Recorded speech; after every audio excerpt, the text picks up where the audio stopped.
Okay, we are in a series called Promises. We started last week talking about marriage and romance and all the butterflies in the tummy, and we get all into relationships. You know what I found is that most people want to be in some sort of relationship with a significant other, and they are either in that relationship or they want to be in that relationship. It's funny, we're all wired that way to have that relational piece inside of every one of us. But if you know me, then you also know this, that I can't start a sermon without a few really terrible dad jokes. And so here we go. I actually handed my wife a glue stick instead of chapstick the other day. Yeah, she's still not talking to me.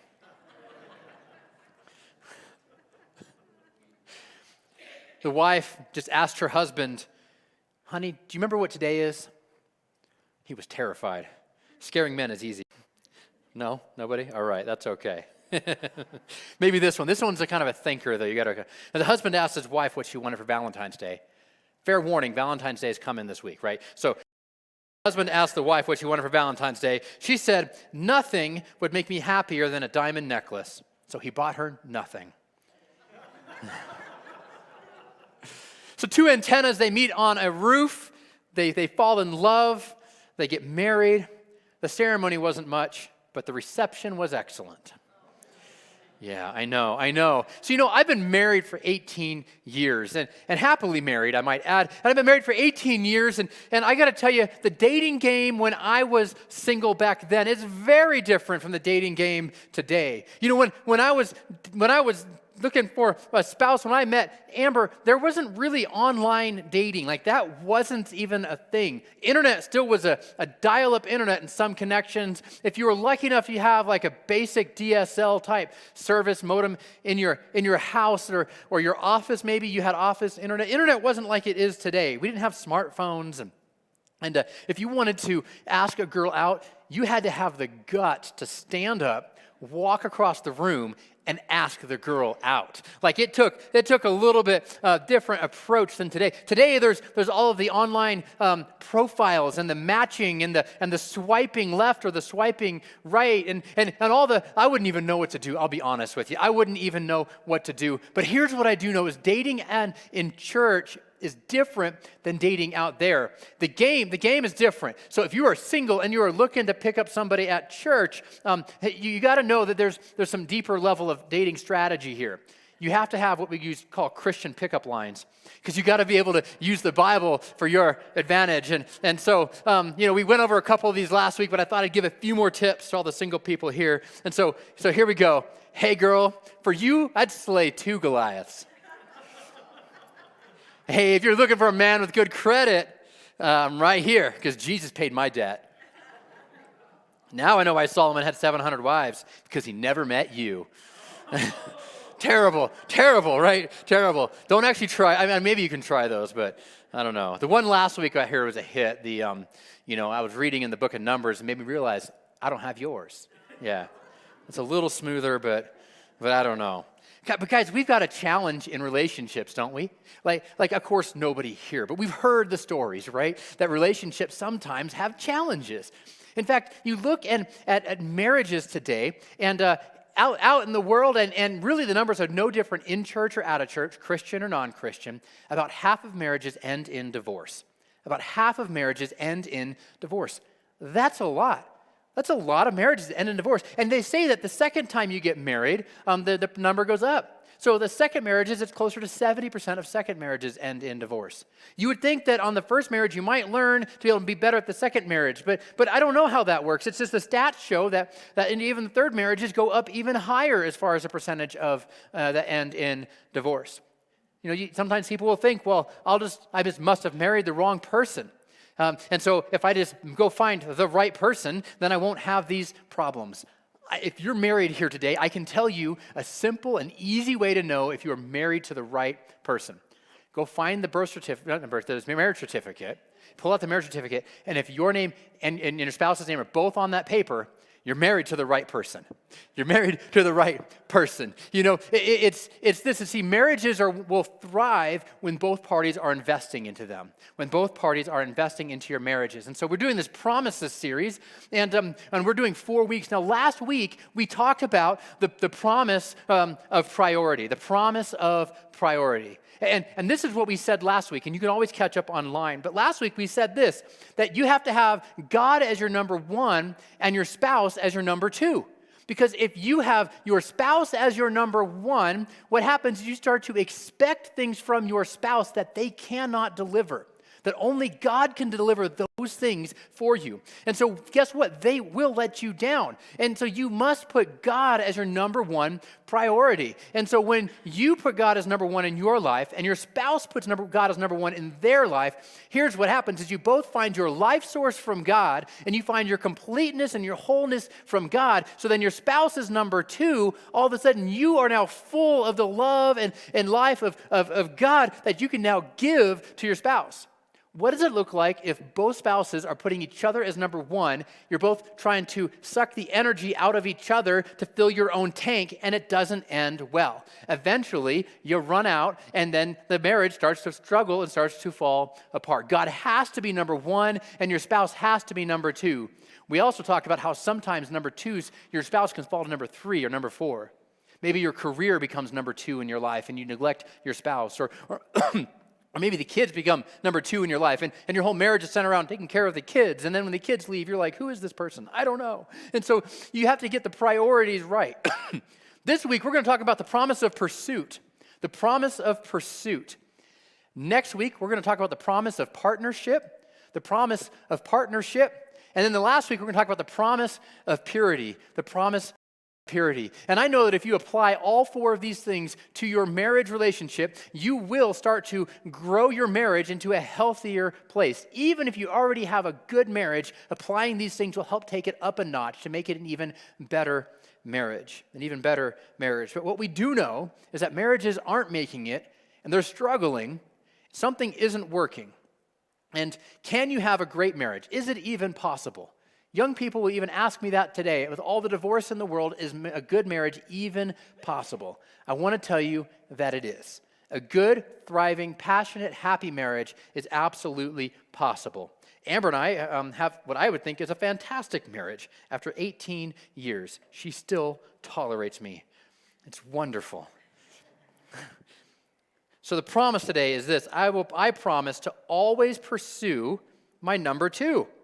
I promise to always pursue my number two. Have you ever noticed that we tend to pursue those things that we don't have? Think about it. If you want that new car, what are you going to do? You're going to pursue the deal, the right deal on that new car. If you want to buy a house and you don't have a house, you're going to try to buy something. You're going to take a lot of steps to pursue that thing that you don't have. You're going to work on paying off the debt, getting your credit score up, make sure your debt-to-income ratios are right so that the bank will give you a mortgage so that you can buy the house. You're going to take steps, different steps in life today to help take care of what you're trying to pursue. We all take steps. We all pursue what we don't have. Now, if you're single here today, you might find yourself in a relationship where you are wanting to pursue someone for a relationship. But if you're married here today and you've been married for any stretch of time, here's the temptation that can slide in, is that you can become a place where, well, I already have it, so I don't need to pursue it. I already have it, but I don't need to pursue it. And I want to challenge you today in saying that even if you're married, you need to pursue your significant other. You need to pursue your spouse. If you're married, think about this. In the beginning, what did you do to pursue your spouse? What were the crazy things that you did back when you were single trying to attract your spouse? You know, the poems. I'm a terrible author. I don't write poems very well, but I tried to write poems. You know, I tried my best. They were terrible. I don't even know if Amber, she probably read them and threw them away because they were so terrible, but they were a sweet gesture. I did the craziest things. I would drive hours. I would sacrifice my sleep schedule so that I could spend a few moments with her. You know, if I only have a short window to sleep between my work shifts, I would sacrifice my sleep to be able to hang out with her. right? The things that you would do, I would now operate on 3 hours of sleep so that I can work the next day. You do the crazy things. Anybody ever write a song for their significant other and maybe pull out the guitar and like hack out some sort of a melody or something to be able to serenade your sweet something? You try something. Maybe you did this. I made a mixtape. Mixtapes are, younger people are like, mix what? Like Scotch tape? Like, how does that? No. It's like a Spotify playlist. So it's a mixtape. I mean, a mixtape is on a thing, and you'd write sweet nothings, and then you put it, you would play the mixtape of all your favorite songs, and so all the romantic songs, and you drive like, you spend your whole savings account to go to the concert that she or he really wants to go to, and you splurge on things that you wouldn't normally splurge on. And you sit on the phone, back when they had wires, and you just breathe. No, I miss you more. No, I miss you more. Okay, I should probably go. Yeah, maybe me too. Okay, you hang up. No, you hang up. No, you hang up. No, you hang up. Okay, how about we both hang up on the count of 3? Ready? Yeah. Okay, 1, 2, 3. Are you still there? Yeah. Oh, I thought you were going to hang up. I can't hang up. You got to hang up. And like an hour of that kind of nonsense going on. You've been married for a few years, you're like, yeah, what do you want? It's like things start to change. The phone conversation, you don't even answer the phone anymore. You're just like, send them a voicemail and they text you. It's like, what happened? What happened, right? You stop pursuing in your marriage because you already have it and you think you don't need to chase it anymore. And if you're not chasing it, then what happens? You get lazy in your marriage. You get lazy in your relationship. They say comfortable. Well, comfortable is different than being lazy. Comfortable in a pursuit pattern is fine, but you can't be lazy and make any progress. You can't be lazy and make progress anywhere, improvement anywhere. Think about it, even in your own health. If I get lazy on my dieting practices with what I eat, if I start drinking a lot of soda and eating donuts and that's like all I'm feeding myself, I'm going to get pretty sick. I'm going to gain some weight. If I stop going to the gym, then things are going to go the wrong direction. My body's going to go into an unhealthy pattern, right? And so you have to stay diligent in pursuing health because the natural gravity of our bodies is to go into not a great shape. I mean, round is a shape. But you know what I'm saying, but it wants to go into a different shape that's unhealthy, and it hurts our heart and hurts everything else. You've got to stay after it. With your job, you have to keep pursuing your job, your employment. If you start to show up late and leave early and take long lunches and not do a great job at the office, eventually you might not need to go in there at all, because they will fire you. But if you want something great out of your business or your work or your employment, what you're doing, you've got to work hard at it, and then you get what you are looking for. If you want that promotion, you work hard at it. You got to work at my yard. My yard is a disaster right now.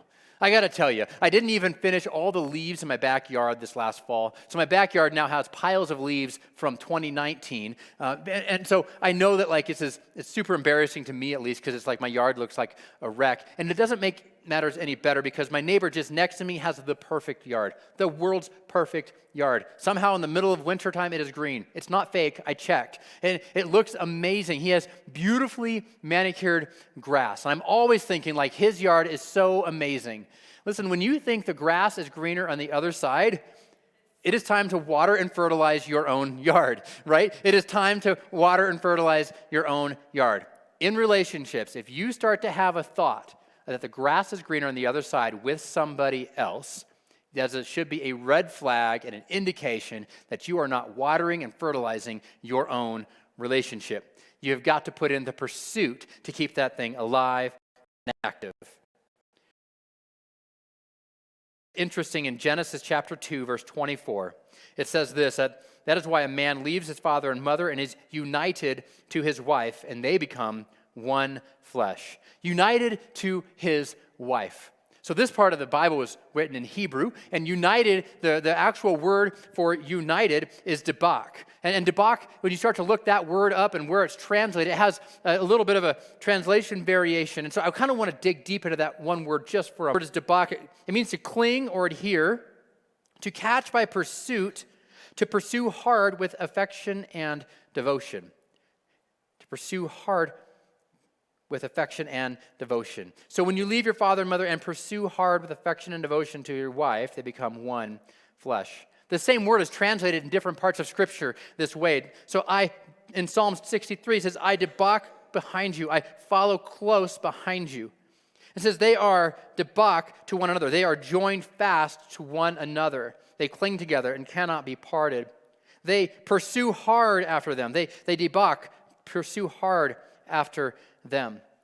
The image that is here is that being united is this thing where you are actively pursuing each other. It's not a passive cohabitation. It is an active pursuit of one another. So my hope for you today is that you would promise to pursue your partner. You would promise to pursue your partner. My favorite story of pursuit in the Bible is the story of Jacob and Rachel. And you may be familiar with this story. In fact, I was familiar with this story. And it was a few years ago I realized that my familiarity of the story was incorrect. In my head, I had pictured the story going one way, but I all of a sudden realized that I wasn't reading it right. And so I want to read this, and we're going to talk about this. In Genesis chapter 29. And while he was still speaking with them, Rachel came with her father's sheep, for she was a shepherdess. Now as soon as Jacob saw Rachel, the daughter of Laban, his mother's brother, and the sheep of Laban, his mother's brother, Jacob came near and rolled the stone from the well's mouth and watered the flock of Laban, his mother's brother. So Jacob is chilling by the well. Now they had a water filtration system for the well. It was a lid. He'd put the lid on it, keeps the stuff out. So they would slide the stone off. They would slide the lid open to be able to get down into the water to pull it out to water animals or whatever the water was used for. And so he sees Rachel coming, and with who's a shepherdess who would have been familiar with opening the well to be able to water her own flock. It wasn't that she wasn't capable, but he sees her and thinks, ooh, I'm going to pursue her. So he starts doing stuff for her. He goes, I'm going to open the stone and I'm going to start watering your flock. And he starts doing stuff like in pursuit of her, making a difference. He's like opening the door, It's like doing some stuff like that. Jacob sees Rachel and moves the stone and waters her sheep. He starts doing stuff to try to get her attention. Fast forward to verse 15. Then Laban said to Jacob, because you are my kinsman, you should therefore serve me for nothing. Tell me, what will your wages be? Now Laban had 2 daughters. The name of the older was Leah, and the name of the younger was Rachel. Leah's eyes were weak, but Rachel was beautiful in form and appearance. That's super messed up, right? Her eyes are weak. Leah had a good personality, it's...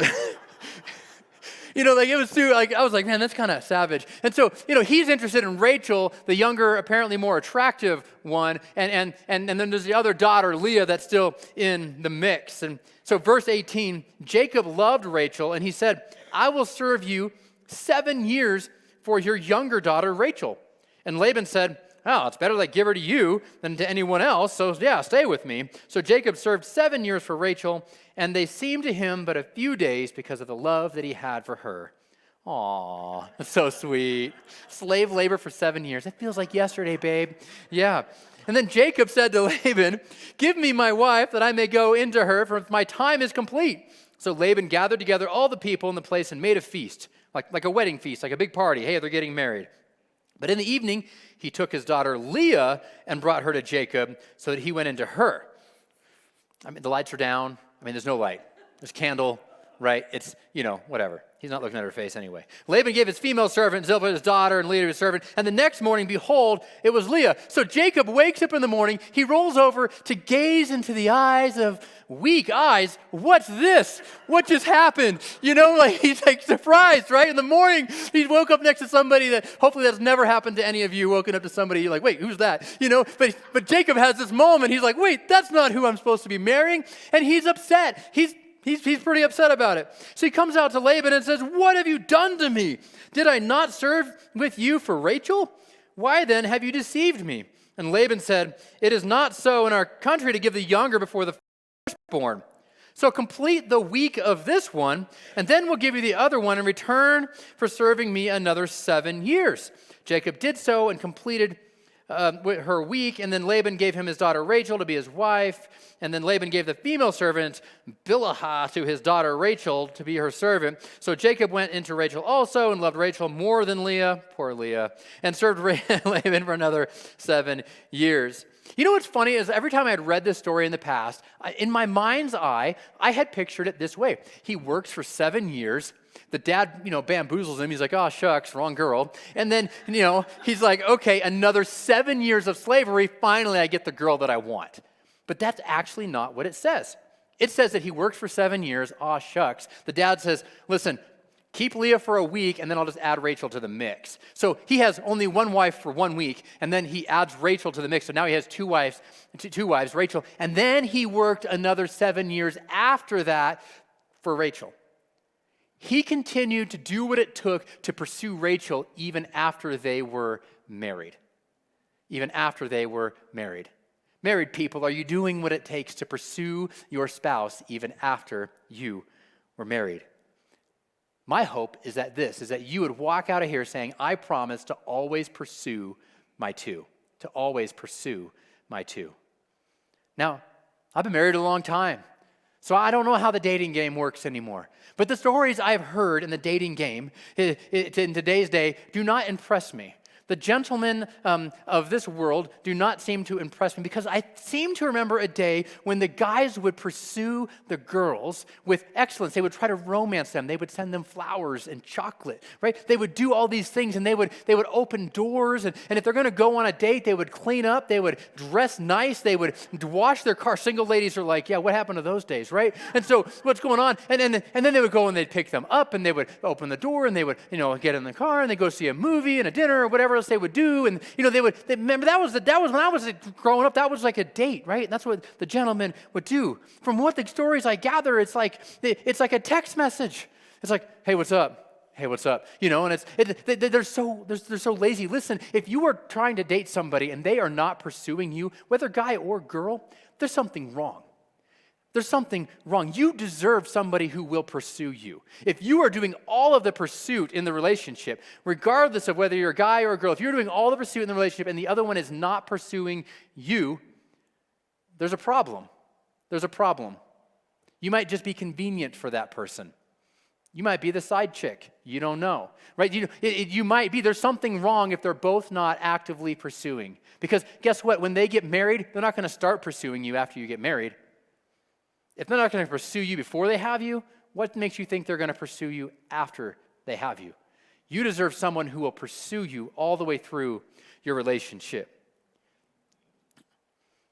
And all the single people said amen. That's right. So how do you do it? How do you do it? Here's the thing that I found, is that everybody has the right intentions on pursuing their spouse. They just have a hard time putting the actions on it. They have the right intentions, but they have a hard time putting the right actions on it. In their mind, they think, I should do this. But then they just don't do it. And it seems like, why is that the challenge? But so here's what I've got for you today. And this is so simple, you're going to go, yeah, we get it. But understanding and doing are two different things. So here's how you apply this. Number one, when you think something good, say it. When you think something good, say it. And here's a great example is yesterday, my wife came walking into the kitchen. She was wearing a new pair of jeans, and they looked good. I was like, and I thought, she looks good today. But if I don't say it, she doesn't know I'm thinking it. And so then how is she supposed to know that I'm still attracted to her and into her, right? So I got to say, babe, those jeans look good on you today, and you're looking mighty fine, and you got to say it. You got to say what you're thinking, because all the good stuff, the bad stuff, maybe, filter that. But if you're thinking the good stuff, say the good stuff. Say it. Say it. I get the opportunity to sit and perform and be part of people's last days. And eulogies are the thing that is something that's really interesting. People will eulogize others after they die, but they won't eulogize them while they're alive. You should be eulogizing your spouse every day. You should be talking about the good things in their life every day. When you do that, you start to pursue them. You start to celebrate them and celebrate their life. In fact, Hebrews 3 says this, but encourage one another daily, as long as it's called today, so that none of you may be hardened by sin's deceitfulness. Now, I know the context of this verse is not necessarily marriage, but I think you could apply it to your marriage. Encourage one another daily. You say things like, I'm so happy to be with you. You are amazing. You're beautiful. I would marry you all over again today. Those things that you think, say them. So guys, I'm going to give you a little bit of a tip here. Pursue her with words of affection. Guys, pursue her with words of affection. And this is what I want to say too, is pursue her with words of non-sexual affection. Every guy has the ability to quickly go into sexual affection mode, but you need to go into the place of non-sexual affection. She needs that, and she wants that to be able to do that. Guys, it's almost like a natural reaction. I know but guys, we can make almost any statement a sexual thing, and it's not even funny. You know, it's like, hey, can you help me with the groceries? I'll help you with the groceries. And you're like, what does that even mean? I don't even know. Honey, can you mow the yard? I'll mow your grass, and like, I don't even, like, guys will take it to these weird places real quick, and it's funny, but here's a tip. Don't do that. Go non-sexual and say this. Say, I love you because, and start inserting things in there. If you feel like the pursuit in your marriage has slipping, here's how you re-energize it. Go back to non-sexual affection and say, I love you because, and come up with something that you genuinely love her, and every day try to come up with something new. Try to come up with something new. I love you because you honor God in every area of your life. I love you because, these are things I wrote about for my wife. I love you because you are so much fun to be around. I'm always laughing when I'm around you. I love you because you're self-sacrificing. And what you do to take care of our family and our kids is just, wow, I just love you so much. I love you because you're my best friend. Well, I love you because, I love you because, and put something in there. It's something that will help edify and build up your wife. Pursue her with words of affection. Now, guys need something a little bit different, typically speaking. I'm generalizing the genders this morning.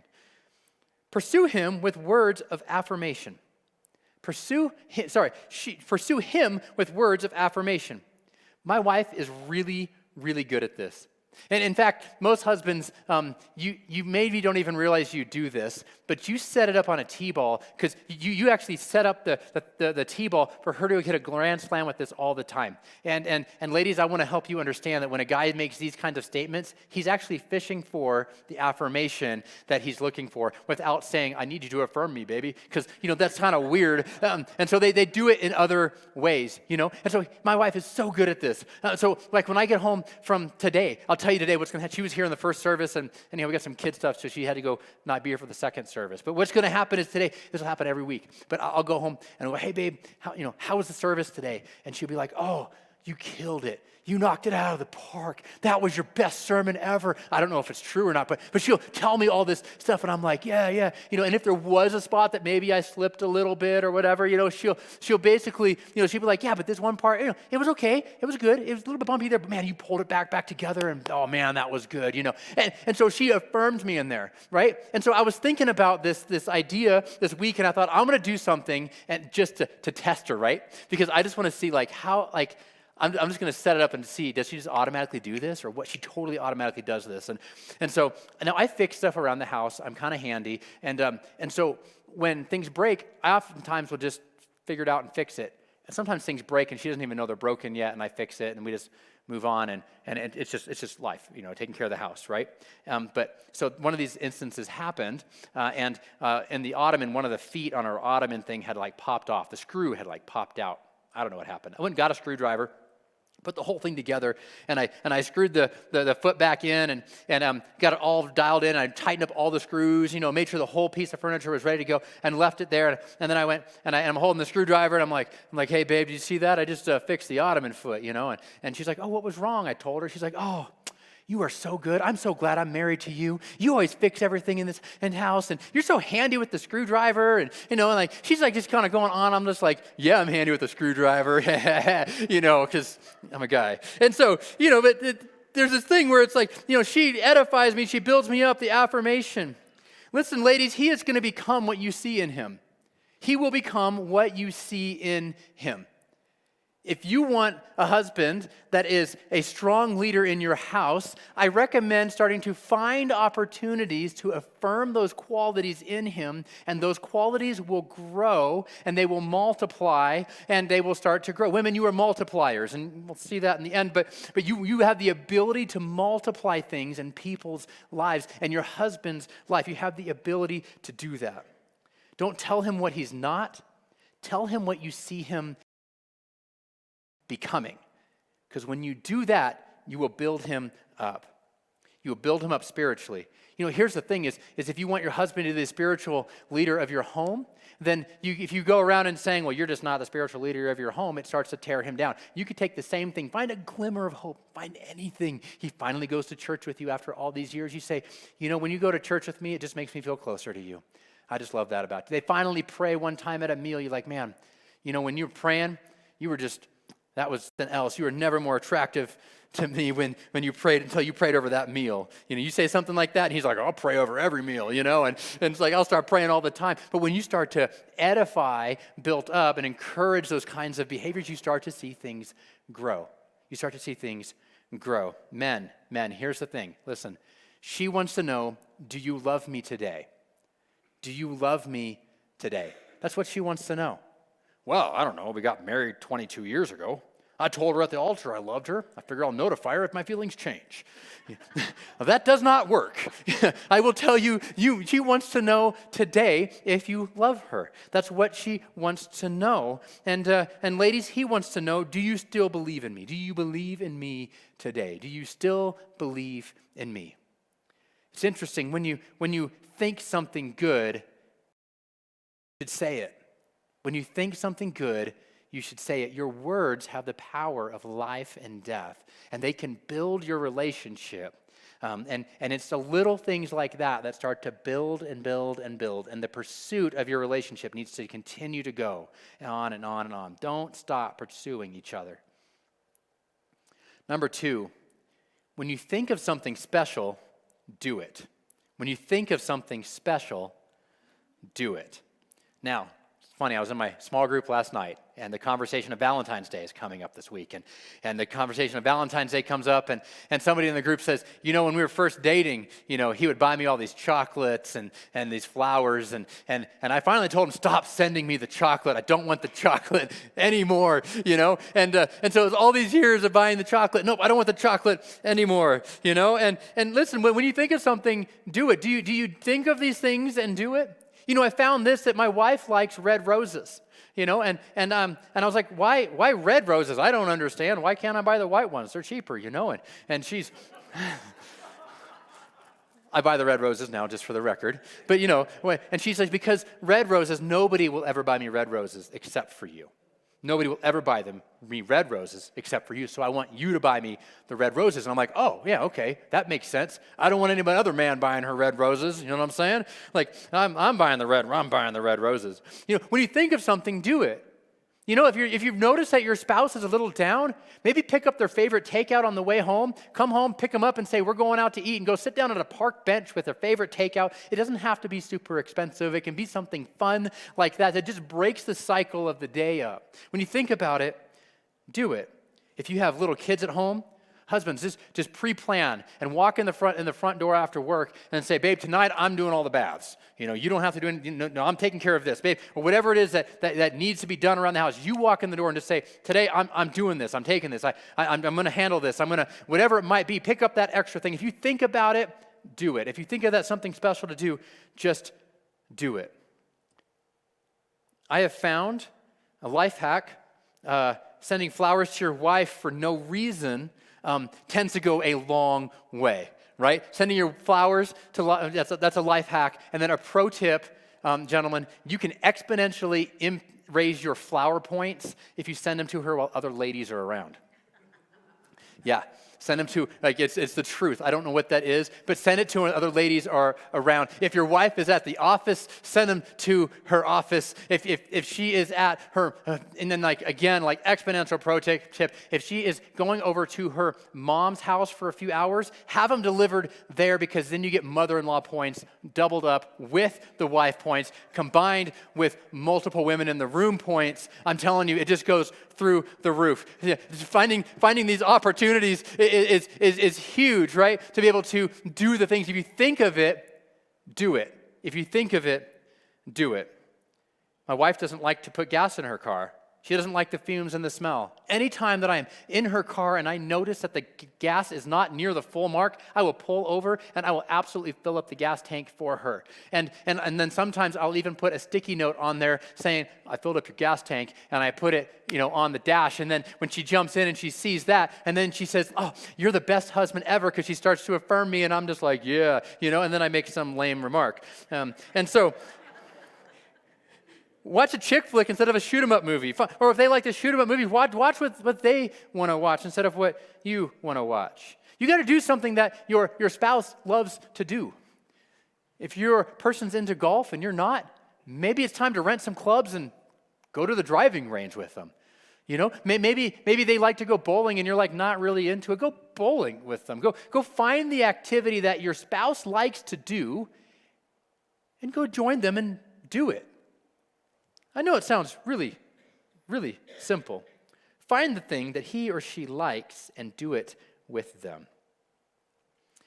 And the last and final point is this, is when you want something different, be it. If you want something different, be it. Well, if only she would do this, then I would be that. If he would apologize for this, then I would do that. If they would, then I would. And if they would, then I would. And if you get to the place internally where you're saying, if they would, then I would, you're headed in the wrong direction. You've got to find a way to get back up into going the right direction. Gee, if my husband would be the spiritual leader, if this would happen, or if my wife would do this, Don't gripe about what your spouse is not. Nagging your spouse will not get you the results that you seek. Because here's what happens when you nag and bug your spouse, is that you eventually nag them and bug them enough that they'll finally do the exact action that you want them to do. And it'll be so cheap and disappointing because you made them do it, that it is not what you actually wanted. And you've sowed so many seeds of discord in the midst of that journey and that process to get them to that action. Don't nag them to get to where you want to go. You've got to continue to grow into who you are supposed to be. In week 1, we talked about how our number 1 relationship is God and number 2 is our spouse. When you focus on your relationship with God, it builds up who you are. And when you become everything that God is calling you to be, and as you start to grow in the Lord, and if your spouse is doing the same thing, together you are growing in the Lord, and then you become the people that you need to be for each other, because your life source isn't coming from the other person. Your life source is now coming from God. I have one final thought before we leave today, and that's this, is that women are multipliers. Women are multipliers. I've noticed this. I bought a house, and my wife turned it into a home. You had love, and she turned it into babies. I found that, men, if you don't like what you're getting, look at what you're giving. If you don't like what you're getting, look at what you're giving.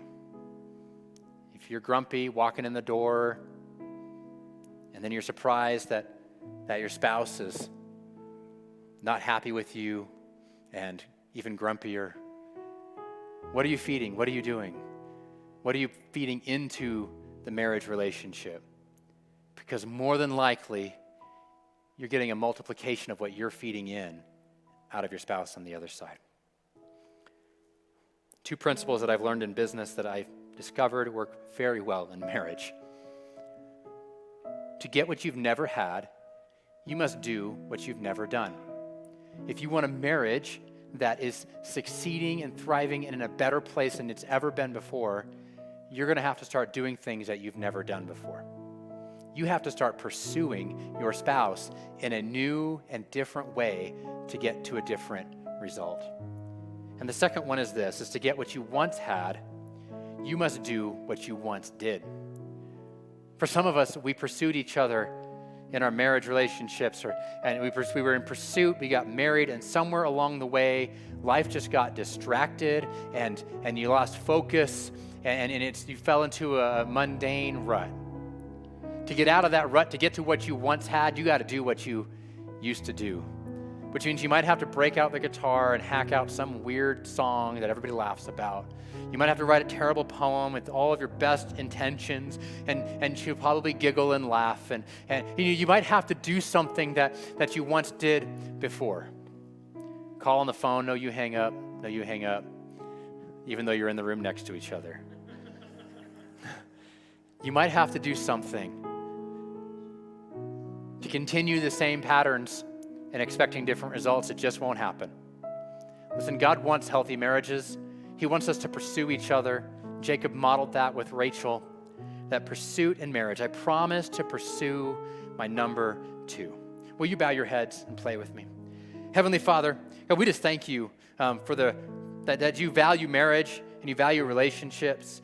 God, I just thank you that you've given us the tools in your word to be able to have healthy, thriving marriages. God, I pray for everyone here this morning, for those who maybe their marriage is struggling, maybe they've fallen into a rut, maybe they just need to get out of it. God, give them the inspiration. God, give them the steps and the wisdom to be able to take, to be able to bump out of the path that they're in. For those that are single, God, I pray that they would seek you first. God, that they would seek you first. God, I pray that everyone that's here would put you number 1 before their significant other as number 2. You might be here this morning and maybe you've never put Jesus first in your life. Today can be that day where you surrender your life to Jesus. See, following Jesus is as simple as ABC. A is you admit that to God that you're a sinner.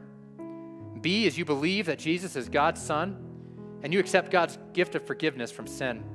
And C is that you confess your faith in Jesus Christ as your Savior and Lord. Today, if you want to make that decision, it's that simple. In fact, you would pray a prayer like this, that, Dear Jesus, I admit that I'm a sinner. I believe that you're the Son of God. I confess you are Lord, that you died on the cross and rose from the grave and paid for my sins. See, today you can surrender everything, and today you can choose to follow him. We pray these things in your name. Amen. Amen. Church, will you stand? Let's sing one last song before we leave this morning.